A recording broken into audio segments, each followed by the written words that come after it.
आइए आज सीखते हैं एन का प्रयोग, यानी आर्टिकल एन का प्रयोग। जैसा कि मैंने पहले के आपको पढ़ाया है कि आर्टिकल दो प्रकार के होते हैं। एक होता है डेफिनेट आर्टिकल, एक होता है इनडेफिनेट आर्टिकल। इनडेफिनेट आर्टिकल मैंने पढ़ाया, इनडेफिनेट आर्टिकल में होते हैं दो आर्टिकल, एक होता है ए और एक होता है एन। ए का प्रयोग मैंने पहले की वीडियोज में पढ़ा चुका हूँ। अब पढ़ते हैं आज ए एन का प्रयोग। तो देखते हैं आर्टिकल ए एन का प्रयोग। रूल नंबर 1 में देखते हैं इंडेफिनेट आर्टिकल ए एन का प्रयोग उन शब्दों के पहले होता है जो किसी वोवेल यानी कि स्वर, वोवेल इंग्लिश में होते हैं 5 AEIOU से आरंभ हो और जिनका उच्चारण भी वोवेल की ही तरह होता है, तो इन शब्दों के पहले लगाते हैं हम ए एन। जैसे कि एग्जाम्पल के रूप में देखते हैं एन एलिफेंट, क्या हो गया?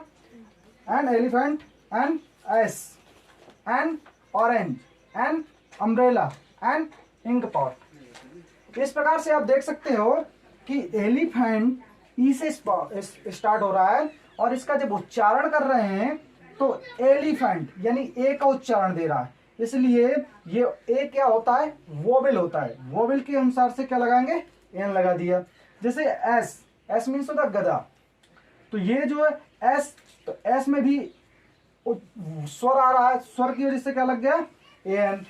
एन ऑरेंज, औ शब्द क्या है? स्वर है, स्वर की वजह से क्या लग गया? एन। अम्ब्रेला, अम्ब्रेला में क्या है? आ की ध्वनि आ रही, तो क्या लग गया? एन।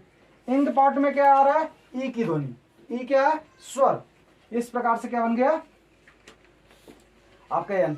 एक्चुअली क्या होते हैं हिंदी में कितने होते हैं आपके स्वर? आपके होते हैं स्वर पूरे 12, लेकिन इंग्लिश में कितने होते हैं? 5। इन 5 शब्द अगर चालू होते हैं और उनका उच्चारण 12 स्वरों के हिंदी स्वर के अक्षर के रूप में अगर उच्चारित होता है इंग्लिश पढ़ने पर, तो वहां पर एन का प्रयोग होता है। अगले रूल में देखते हैं जिन शब्दों में एच साइलेंट रहता है, यानी एच साइलेंट हो और उनके बाद वोवेल शब्द लगे हों, वोवेल्स लगे हों, तो उनसे पहले एन का प्रयोग होता है। जैसे कि एन आवर लिखा तो होता है HOUR, हावर लिखा होता है, लेकिन एच साइलेंट रहता है इसलिए पढ़ते हैं एन आवर, 1 घंटा। एन ऑनेस्ट मैन, हॉनेस्ट को ऑनेस्ट पढ़ते हैं, तो यानी कि एन ऑनेस्ट मैन, यहाँ पर एक ईमानदार आदमी। N honourable man, honourable man, यहाँ पर हॉनरेबल नहीं पढ़ेंगे क्योंकि ये गलत माना जाएगा। यहाँ एस साइलेंट है इसलिए क्या पढ़ेंगे? ऑनरेबल। तो ऑनरेबल पढ़ेंगे तो इसलिए क्या लगाएंगे? ए एन लगाएंगे। तो एन ऑनरेबल मैन यानी एक सम्मानित व्यक्ति। An ear, an ear, here नहीं पढ़ेंगे, इसको क्या पढ़ेंगे? एयर।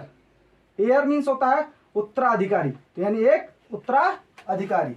इस तरीके से नेक्स्ट रूल में देखते हैं कि जब कोई शब्द एच से आरंभ हो, ध्वनि एच यानी हा की ही हो, लेकिन शब्द के प्रथम भाग सिलेबल पर जोर न हो, बहुधा एन का प्रयोग होता है। यानी कि बात की गई है कि इसमें कि ऐसा कोई शब्द होगा जिसकी स्पेलिंग जो चालू होगी वो किससे चालू होगी? एच से चालू होगी। उच्चारण भी क्या होगा? हा हल होगा, क्योंकि एच जो है हाल की देता है उच्चारण, लेकिन उस पर जोर नहीं देंगे, यानी उसका जो प्रथम भाग है एच पर, तो उस पर जोर नहीं होगा। नेक्स्ट जो उसका वर्ड लिखा होगा, जो शब्द लिखा होगा, तो उस पर जोर होगा। जैसे कि एन हिस्टोरिकल, अब हिस्टोरिकल में हा शब्द की तो उच्चारित हो रहा है लेकिन हिस्टोरिकल आ रहा है, तो इस प्रकार से एन हिस्टोरिकल में हा की उच्चारण के बावजूद भी क्या लगा है?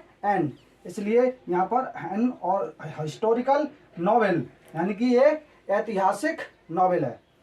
एन हॉस्टल, हॉस्टल में भी हा शब्द की उच्चारित हो रहा है जो कि क्या है? व्यंजन है, लेकिन इसके बावजूद भी क्या लगता है? एन लगता है। यानी कुछ ऐसे शब्द भी होते हैं साइलेंट रहते हैं, जैसे एच साइलेंट था वहां पर तो इसलिए एन लगा, बट यहाँ पर हा की उच्चारण तो है लेकिन जो है इस पर जोर नहीं है, यानी जोर नहीं दिया जा रहा है हा पर, इसलिए क्या हो गया? इस पर भी एन का प्रयोग होगा।